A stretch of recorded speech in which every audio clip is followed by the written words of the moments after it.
Hello students, in this video we will discuss some more important basic terms. So let's start with the term expenses.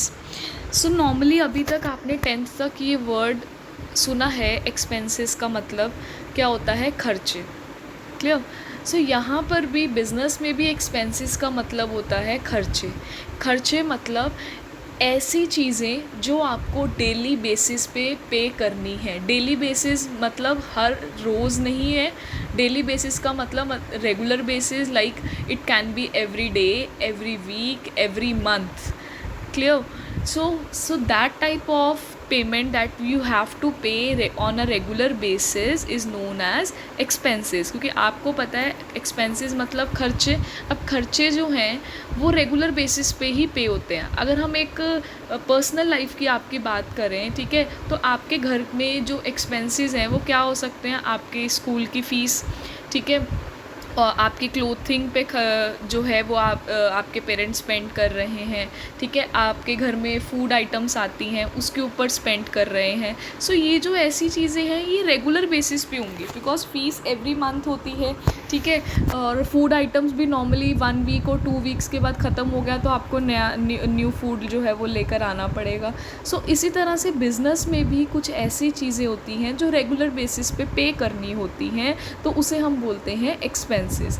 अब ये जो expenses हैं ये आपको help करते हैं गुड्स और सर्विसेज को प्रोड्यूस करने में और सेल करने में, ठीक है. Now what does it mean. अब आपने एडवर्टीज़मेंट, फॉर एग्ज़ाम्पल हम बात करते हैं एडवर्टीज़मेंट एक्सपेंस. सो एडवर्टीज़मेंट का मतलब आपको पता ही है कि ऐड करते हैं हम अपने प्रोडक्ट को प्रमोट करने को हम बोलते हैं एडवर्टीज़मेंट. सो एडवर्टीज़मेंट जो है वो आपको रेगुलर बेसिस पे करनी पड़ती है ताकि कस्टमर को आपके प्रोडक्ट का माइंड में रहे. तो एडवर्टीज़मेंट रेगुलर बेसिस पे हो रही है और एडवर्टीज़मेंट करने से आपको क्या हो रहा है, आपको गुड्स सेल करने में हेल्प हो रही है, ठीक है. सिमिलरली आप रेंट पे कर रहे हैं. रेंट पे करोगे कहाँ, किस चीज़ का रेंट पे करोगे. ऑब्वियसली अगर आपने अपनी जो शॉप है वो रेंट पे ली हुई है तो उसका आपने रेंट पे करना है, तो वो आपको वो रेंट जो है वो लैंड जो है वो आपको हेल्प करता है गुड्स सेल करने में, ठीक है. अगर आपके पास लैंड ही नहीं होगी, आपके पास जब प्लेस ही नहीं होगी तो आप बिज़नेस कैसे कर सकते हो, ठीक है. सो ये जो एक्सपेंसेस होते हैं it is also known as the cost incurred in producing and selling the goods and services. There can be number of expenses of business, ठीक है. लाइक आपने रेंट पे करना है, एवरी मंथ पे करना है. अपने एम्प्लॉयज़ को सैलरी पे करनी है, एवरी मंथ पे करनी है. एडवर्टीजमेंट रेगुलर बेसिस पे होती है. And one more thing that is cost of goods sold. Cost of goods sold का मतलब क्या है, हमने लास्ट वीडियो में डिस्कस किया था एक word purchases. We have discussed the term purchases. Purchases means आप अगर अपने गुड्स जो है वो परचेज़ करते हो तो उसके लिए हम टर्म यूज़ करते हैं परचेजेस, ठीक है. हमने वो वीडियो में डिस्कस किया. सो गुड्स को परचेज़ करना इज़ ऑल्सो एन एक्सपेंस, क्योंकि गुड्स जो आप परचेज़ करते हो वो रेगुलर बेसिस पे परचेज़ करते हो, तो उसके लिए भी हम परचेजेस जो है, तो आपको याद रखना है कि परचेजेस भी हमारा क्या है, एक्सपेंस है. सो एक्सपेंसेस की अगर हम बात करें तो सिंपल लैंग्वेज में अगर हम बात करें, ऐसी चीज़ें जो आपको रेगुलर बेसिस पे करनी है, like purchases, rent, salary, commission, advertisement, ठीक है. ये इसको हम क्या बोलते हैं, एक्सपेंसेस. मतलब जो नॉर्मल बिजनेस के डेली लाइफ में जो खर्चे होते हैं जो रेगुलर बेसिस पे करने होते हैं, that is known as expenses. Now the next term is income. Incomes जो हैं वो एक्सपेंसेस से ऑपोजिट हैं. एक्सपेंसेस क्या होते हैं, जो आपको रेगुलर बेसिस पे करने हैं. इनकम क्या होती हैं, जो आपको रेगुलर बेसिस पे रिसीव होती हैं, जो आपको रेगुलर बेसिस पे रिसीव होती हैं. एक मीनिंग तो इनकम का ये हो गया. और यहाँ पे इनकम का मतलब क्या हो जाता है, surplus of revenue over expenses is called income. Now what does the word revenue means. Revenue मतलब आपने अपने जो गुड्स जो सेल करे हैं, जिस प्राइस पे आपने सेल करे हैं उसको आप सेलिंग प्राइस बोलते हो, तो हम बिज़नेस की टर्म में उसको रेवेन्यू भी बोल सकते हैं. वैसे there is a difference between revenue and income. तो अभी हम यहाँ पे हम नॉर्मल बात करते हैं तो हम दोनों को सेम ही कंसीडर कर लेते हैं. तो रेवेन्यू मतलब जो भी आपने गुड्स को सेल किया, गुड्स को सेल करके जो आपको मनी रिसीव हुई, that is known as revenue. So income का मतलब क्या है, जब हम इसको एक एग्जांपल से करते हैं, the goods costing 4 lakh are sold for 5 lakh. आपने गुड्स जो हैं वो 5 लाख के सेल करे, लेकिन वो आपने गुड्स परचेज करे थे 4 लाख में, तो उसको हमने कॉस्ट थी 4 लाख, लेकिन हमने उसको 5 लाख में सेल कर दिया, तो आपको जो 1 लाख रुपीज़ एक्स्ट्रा मिल रहे हैं उस 1 लाख को हम क्या बोलते हैं, इनकम। ठीक है, so the difference between the two that is 1 lakh is the income. ठीक है, अगर आपने 10th तक, आपको एक चीज़ ध्यान होगी, तो हम इनकम यहाँ पे वर्ड यूज़ करते थे प्रॉफिट। आपने 10th में एक सम करते थे ना, 10th तक करते थे, profit is equal to cost selling price minus cost price. ठीक है, उसी को ही वही एग्जांपल इन्होंने लिखा हुआ है, selling price minus cost price, that is income is equal to surplus of revenue over expenses. Revenue मतलब सेल, जितने में आपने गुड्स सेल करे हैं, और कॉस्ट प्राइस मतलब आप हमने लास्ट टर्म में डिस्कस किया, कॉस्ट ऑफ गुड्स सोल्ड को हम क्या बोलते हैं, वो हमारा एक्सपेंस है, जितने में आपने गुड्स को परचेज़ किया उसके लिए हम टर्म यूज़ करते हैं कॉस्ट ऑफ गुड्स सोल्ड, और वो आपके लिए क्या होता है, एक्सपेंस। तो surplus of revenue over expense is called income. और दूसरी चीज़ जो और इजी लैंग्वेज में आपको ध्यान रखना है, इनकम जो है वो ऐसा होता है, ऐसी होती, इनकम का मतलब क्या है, जो भी मनी आपको डेली बेसिस पे रिसीव होनी है उसको हम क्या बोलते हैं, इनकम। सो इनकम का एक फॉर्मूला भी हम यहाँ से डिराइव कर सकते हैं, income is equal to revenue minus expense. Now the next term is gain. अभी तक हम 10th तक इनकम, गेन, प्रॉफिट, इसको ना सब्सटीट्यूट ही मानते थे, हम एक टर्म को दूसरी जगह पे यूज़ कर सकते थे, इनकम, प्रॉफिट, गेन सब एक ही जैसा मीनिंग है, लेकिन बिजनेस में देयर इज़ अ डिफरेंस। अब इनकम का मतलब हो गया जो आपको डेली बेसिस पे रिसीव होनी है, या फिर selling price minus cost price is your income, है ना। तो लेकिन यहाँ पर gain, the term is gain. Gain का मतलब क्या होता है, गेन मतलब फ़ायदा। अब फ़ायदा ऐसा बेनिफिट या एडवांटेज जो आपको उन ट्रांजैक्शंस और इवेंट से होगा जो इंसिडेंटल है। Now what does the term incidental mean? Incidental means which is not regular in nature और which you have received by chance. By chance आपको रिसीव हो गई है, आपको उससे एक्सपेक्टेशन नहीं थी कि शायद कि वो हमें मनी मिलेगी या नहीं मिलेगी, सो उसको हम बोलते हैं इंसिडेंटल। ठीक है, बाय चांस मिल गई, जैसे कि आपका कोर्ट में केस चल रहा था, ठीक है, आपने किसी दूसरी पार्टी के अगेंस्ट केस करा हुआ था, और दोनों में से जो भी पार्टी जीतेगी, चाहे आप या वो दूसरा आपकी ऑपोजिट पार्टी, ठीक है, वो उसको मनी रिसीव होगी, जिसको जो भी कोर्ट केस जीतेगा। ठीक है, तो अभी तो केस चल रहा था, अभी आप नहीं सोच सकते कि आप केस जो है वो विन करोगे और लूज़ करोगे, लेकिन बाय चांस आप जीत गए तो आपको मनी रिसीव हुई, तो वो जो मनी होगी वो आपके लिए क्या बन गया, गेन। क्योंकि कोर्ट में केस आपका रोज़ नहीं होगा, रोज़ आप नहीं विन करोगे, तो इसीलिए उस टाइप ऑफ मनी जो आपको, उस टाइप ऑफ जो बेनिफिट मिला आपको, मॉनिटरी बेनिफिट जो भी मिला, उसके लिए हम टर्म यूज़ करते हैं gain. And we can use one more example, that is sale of fixed asset. अब obviously fixed asset, as you know, जो नॉन करंट एसेट्स हमने प्रीवियस वीडियोज़ में करा, non current assets means like land, building, plant, machinery. अब इस आपको पता है एसेट को सेल करना आपका रोज़ का काम नहीं है। ठीक है, आप फॉर एग्ज़ाम्पल आपने 2010 में एक लैंड परचेज़ करी थी 5 लाख की, और अब 2021 में जाकर आप उसको सेल कर रहे हो, और सेल करके आपको उससे मनी रिसीव हुई 15 लाख, तो 10 लाख एक्स्ट्रा रिसीव हुई, जितना आपने पे करा था उससे आपको 10 लाख रुपीज़ एक्स्ट्रा मिल रहा है। आपने 5 लाख में परचेज़ किया, but now you are getting 15 lakh, so 10 lakh is your gain. इसके लिए हम टर्म यूज़ करेंगे गेन, बिकॉज आप रेगुलर बेसिस पे लैंड नहीं सेल करोगे, या बिल्डिंग या लैंड जो भी आपने सेल करना है वो रेगुलर बेसिस पे सेल नहीं करोगे। सो जो भी चीज़ें आप रेगुलर बेसिस पे नहीं करते हो, आपको बाय चांस कोई चीज़ रिसीव हो जाती है, ठीक है, उसके लिए हम टर्म यूज़ करते हैं गेन। ठीक है, तो इसमें एक आपको एग्जाम्पल दिया हुआ है, for example sale of fixed assets, winning a court case, etcetera. If a building costing 10 lakh is sold for 10 lakh, 2 lakh will be the gain on sale of building. So this was the term gain. Now the next term is loss.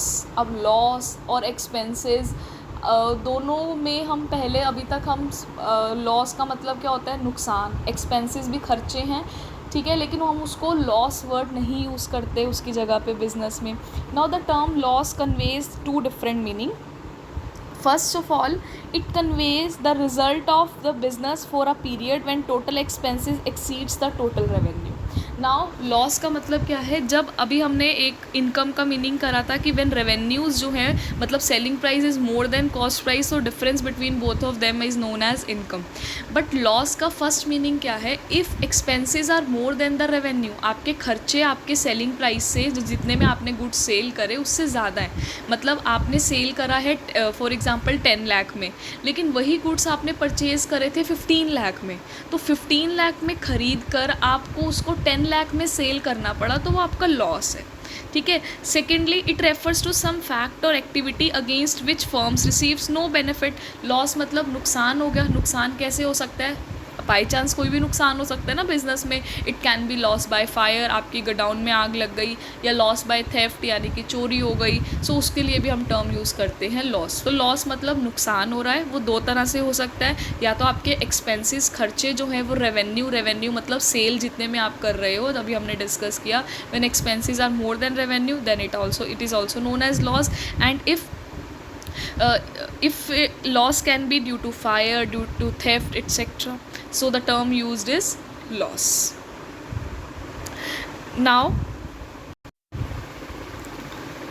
Now the next term and the most important term is trade receivables.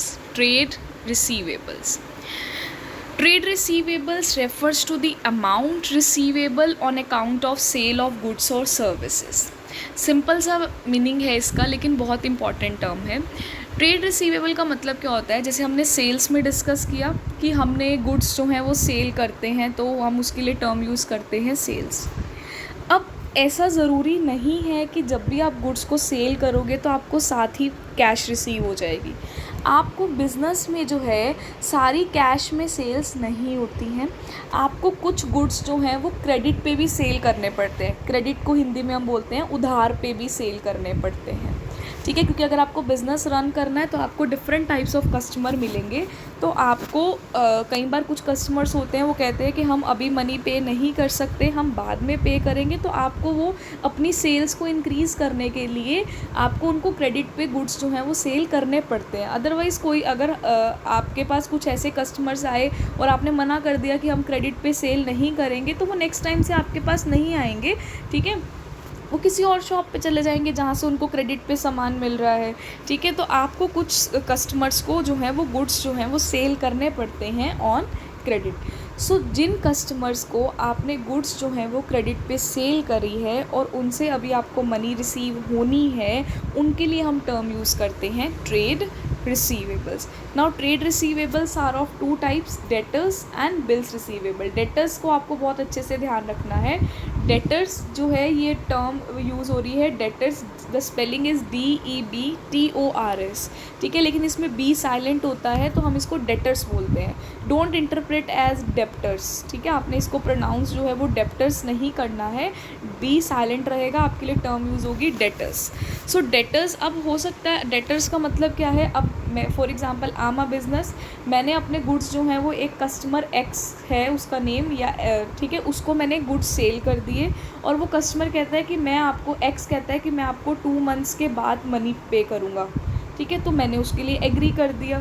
तो x जो person है वो मेरे लिए क्या बन गया, debtor, क्योंकि एक्स को मैंने गुड्स सेल करे, उसने मुझे अभी मनी पे नहीं करी, वो बाद में मुझे मनी पे करेगा, तो एक्स जो है वो मेरा क्या बन गया, डेटर। तो एक्स को मैं क्या बोलूँगी, x is my debtor.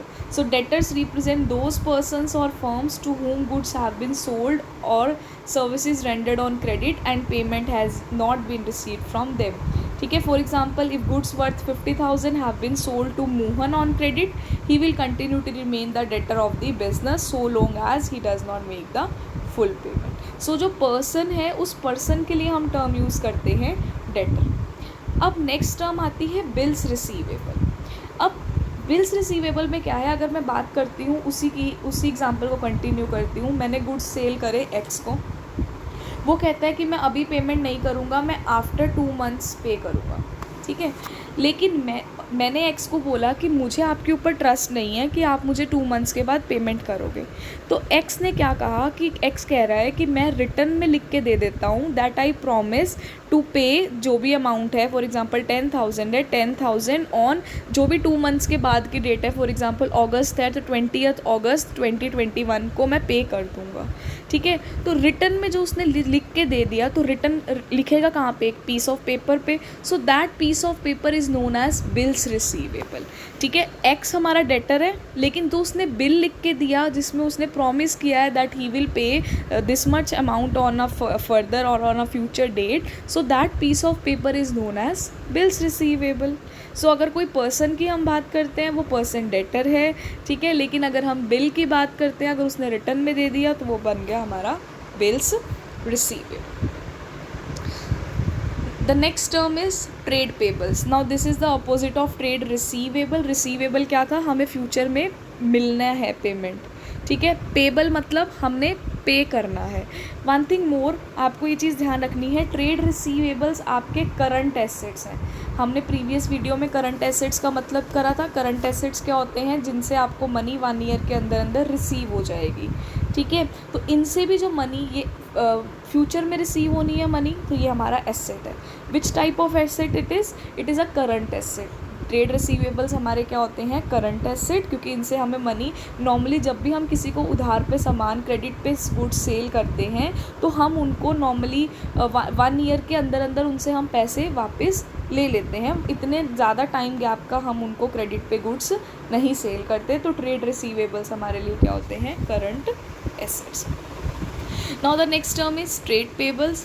Pebbles मतलब आपने जिनको फ्यूचर में पे करना है, ठीक है। तो अब फ्यूचर में अगर आपने गुड्स जो हैं वो क्रेडिट पे जब सेल करे थे, तो वो ट्रेड रिसीवेबल बन गए थे वो पर्सन। और अगर आप गुड्स जो हैं परचेज़ करते हो क्रेडिट पे, तो आपने क्रेडिट पे परचेज़ करा, यानी कि आप कहते हो जिनसे आप क्रेडिट पे परचेज़ करोगे वो आपके सप्लायर बन जाएंगे, कि उनके लिए हम क्या टर्म यूज़ करते हैं, सप्लायर, जो आपको गुड्स सेल कर रहे हैं। तो आप तो परचेज़ कर रहे हो उनसे। अब आपने जो गुड्स परचेज़ करे, आप बोल रहे हो कि हम जो पेमेंट है वो 2 मंथ्स के बाद करेंगे, हम अभी पेमेंट नहीं कर सकते। तो आपने उनको फ्यूचर में पैसे पे करने हैं, मनी पे करनी है, तो वो आपके लिए क्या बन गए, ट्रेड पेबल्स। अब ट्रेड पेबल्स भी 2 टाइप्स के होते हैं, क्रेडिटर्स एंड बिल्स पेबल। वहाँ पे क्या था, डेटर्स और bills receivable. Here it is creditors and bills payable. अब मीनिंग्स वही है। डेटर्स कौन थे, वो पर्सन्स जिनको आपने गुड्स सेल कर दिए थे क्रेडिट पे। क्रेडिटर्स कौन है, वो पर्सन्स जिनसे आपने गुड्स परचेज़ करे हैं ऑन अ क्रेडिट, और अभी आपने उनको पेमेंट करनी है। फॉर एग्ज़ाम्पल, अगर आपने गुड्स जो हैं वो 50,000 के परचेज़ करे हैं गोविंद से ऑन अ क्रेडिट, तो अभी आपने उनको पेमेंट करनी है, तो गोविंद आपके लिए क्या बन गया, आपका क्रेडिटर। नाउ बिल्स पेबल क्या होते हैं, अब वही चीज़ है, जिनसे आपने उधार पे सामान परचेज़ किया, वो पर्सन कहते हैं कि हमें आपके ऊपर ट्रस्ट नहीं है कि आप हमें पैसे दोगे कि नहीं। तो हम उनको बोलते हैं कि हम प्रॉमिस कर रहे हैं कि हम आपको जो भी डेट हमने उनको बोली है उस डेट में आपको पैसे दे जाएंगे। तो वो जो रिटर्न में पीस ऑफ पेपर होगा वो हमारे लिए क्या बन जाएगा, बिल्स पेबल। जिस पर्सन को हमने प्रॉमिस किया है उसके लिए वो बिल्स रिसीवेबल है, क्योंकि उसको मनी मिलनी है। लेकिन हम तो अपनी बिज़नेस की बात करेंगे, तो हमने तो पैसे देने हैं, तो वो हमारे लिए क्या बन जाएंगे, बिल्स पेबल। तो सिंपल सी बात है, जिनसे आपने गुड्स जो हैं वो क्रेडिट पे परचेज़ करे हैं, उनको पेमेंट आपने वापस देनी है, तो वो आपके लिए क्या बन गए, trade payables. It can be creditors और bills payable. It can be in the form of creditors और बिल्स पेबल। क्रेडिटर्स पर्सनस हो गए और बिल्स पेबल क्या हो गया, एक रिटर्न डॉक्यूमेंट हो गया। Now the next term is expenditure. अब हमने एक टर्म किया था एक्सपेंसेस, यहाँ पे है एक्सपेंडिचर। दोनों में डिफरेंस है। दोनों में क्या डिफरेंस है, एक्सपेंडिचर का वैसे मतलब क्या होता है, खर्चे। तो आपके माइंड में आएगा कि फिर हमारे एक्सपेंसेस और एक्सपेंडिचर में क्या डिफरेंस हुआ। अब देखो, एक्सपेंडिचर का मतलब मैंने बोला खर्चे हैं। अब खर्चे जो हैं बिज़नेस के, वो 2 टाइप्स के हो सकते हैं। One is capital expenditure and another one is revenue expenditure. बहुत सिंपल सा मीनिंग है, अगर आप खर्चे किसी एसेट के ऊपर करते हो, ठीक है, पहली चीज़ किसके ऊपर करते हो, किसी एसेट के ऊपर करते हो, या फिर ऐसे खर्चे कर रहे हो जो रेगुलर बेसिस पे नहीं होने, which is not on regular basis, which is not done on regular basis, so such type of expenses is known as capital expenditure. अब कैपिटल एक्सपेंडिचर जैसे कि हमने लैंड परचेज़ करा, ठीक है। अब लैंड को परचेज़ जिसने हमें वो लैंड परचेज़ करवाई थी उसने हमसे क्या चार्ज करी, कमीशन चार्ज करी। अब वो जो कमीशन है वो खर्चा है, ठीक है। अब ऐसा खर्चा है जो रेगुलर बेसिस पे नहीं होना है, ठीक है, क्योंकि जब आप लैंड परचेज़, आज आपने लैंड परचेज़ कर लिया तो नेक्स्ट टाइम आप काफ़ी ईयर्स के बाद ही परचेज़ करोगे। So such type of expenditures are known as capital expenditure. Even land आपने जो परचेज़ करी, बिल्डिंग परचेज़ करी, फर्नीचर परचेज़ करा, वो आपका कौन सा एक्सपेंडिचर है, कैपिटल एक्सपेंडिचर। क्लियर। एंड अगर आप ऐसा एक्सपेंडिचर जो आप रेगुलर बेसिस पे करते हो, जो आप रेगुलर बेसिस पे करते हो, उसके लिए हम टर्म यूज़ करते हैं रेवेन्यू एक्सपेंडिचर। अब जो हमने टर्म करी थी एक्सपेंसेस, तो रेवेन्यू एक्सपेंडिचर को हम एक्सपेंसेस भी बोल सकते हैं। सो अगर आप खर्चे रेगुलर बेसिस पे करते हो तो उसके लिए हम टर्म यूज़ करते हैं कैपिटल एक्सपेंडिचर, और अगर रेवेन्यू एक्सपेंडिचर, और अगर आपने खर्चे रेगुलर बेसिस वाले नहीं हैं तो उसके लिए टर्म यूज़ होती है capital expenditure. Clear. The next, the difference you have to read it by yourself, the difference between capital and revenue expenditure. The next term is receipts, ठीक है। इसको हम रिसिप्ट्स भी कर सकते हैं प्रोनाउंस। रिसिप्ट्स मतलब रिसीव होना, ये भी इसका मीनिंग जो है वो एक्सपेंडिचर वाला ही है। अगर आपको दो तरह की रिसिप्ट्स होती हैं, ये capital receipts and revenue receipts. तो अगर आपको मनी रेगुलर बेसिस पे नहीं रिसीव होती तो उसके लिए हम टर्म यूज़ करते हैं capital receipt. Like capital receipts are the business receipts which are not related to the day to day business activities. For example, अगर आपने एसेट को सेल किया, जो मनी रिसीव हुई, वो कैपिटल रिसिप्ट है। प्रोप्राइटर्स ने जो कैपिटल इंट्रोड्यूस करी वो मनी बिजनेस में आ रही है, लेकिन वो आज आई। अगर आपने आज बिज़नेस शुरू करा, लेकिन अब आज आपने बिज़नेस शुरू कर दिया, कभी 10 ईयर या 15 ईयर के बाद शायद आपको दोबारा से कैपिटल की नीड पड़े। So such type of money is known as capital receipts, ठीक है। एंड रेवेन्यू रिसिप्ट्स क्या हो गई, रेवेन्यू रिसिप्ट्स वो रिसिप्ट्स हो गई जो आपको डेली बेसिस पे मिलेगी, ठीक है।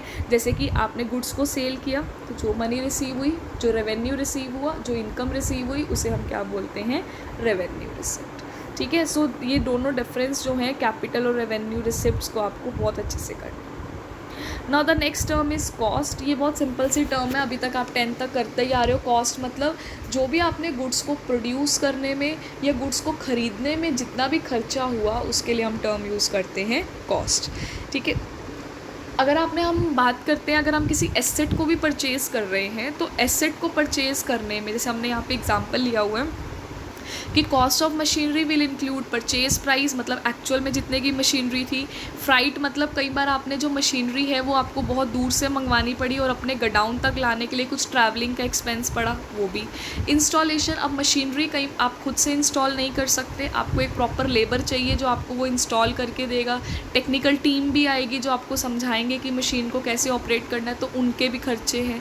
तो कॉस्ट में हम टोटल कॉस्ट ले लेते हैं, जिसमें हम उनके उस चीज़ का कॉस्ट, परचेज प्राइस भी, और जो एक्स्ट्रा इसके ऊपर एक्सपेंस हुए, that is known as cost. Here are some few short terms but these are very important terms, ठीक है। एंट्री मीन्स हमने एक सबसे फर्स्ट टर्म करी थी ट्रांजैक्शन, तो जब भी हम ट्रांजैक्शन या इवेंट को अपनी बुक्स में रिकॉर्ड कर देते हैं उसके लिए हम टर्म यूज़ कर लेते हैं एंट्री।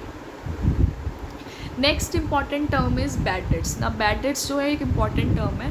हमने अभी टर्म करी डेटर मतलब जिनको आपने गुड सेल करे हैं क्रेडिट पे और मनी उनसे मिलनी है।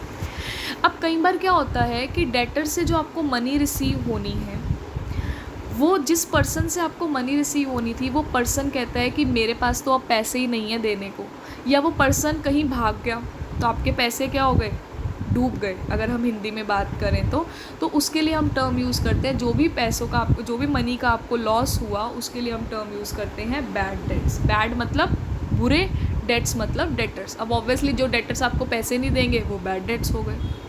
Next term is insolvent. अब जो पर्सन, मैंने अभी बात करी थी ना, बैड डेट्स मतलब पैसे डूब गए, किस रीज़न से डूबे, कि मे बी वो पर्सन कहता है कि मेरे पास अब पैसे नहीं हैं पे करने को, मेरे को तो सब नुकसान हो गया, मैं पैसे पे नहीं कर सकता।